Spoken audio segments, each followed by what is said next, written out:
Баршаңызға сәлем. Дәмі керемет әрі жылдам дайын болатын жалқау манты, яғни ханым дайындайтын боламыз. Мені жоғалтып алмас үшін менің YouTube каналыма тіркеліп кетіңіз. Алдымен құрғақ ыдысымызға суымызды құйып, тұзымызды салып, және де жұмыртқаны салып, жақсылап араластырып аламыз. Дайын болған массамызға ұнды салып, қамыр илеп аламыз. Дайын болған қамырымызды илеуі қанып тұру үшін пакетке салып, шетке алып қоямыз. Начинкасына қажетті заттарды ұсақтап турап аламыз.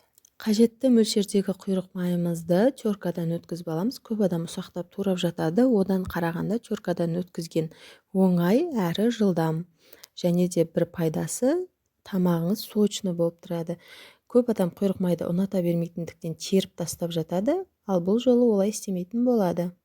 Келесі кезекте фаршымызды дәміне қарай тұз, өз қалауыңыз бойынша зиря, қызыл және де қара бұрыш мантының приправасын қоссаңыз да болады.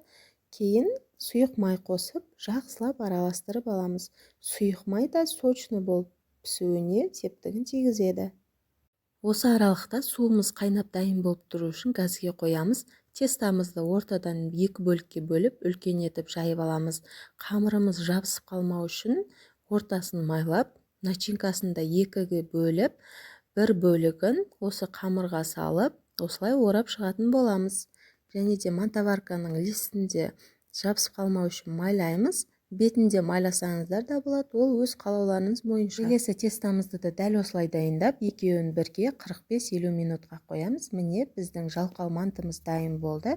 Дәмі өте керемет, ас болсын.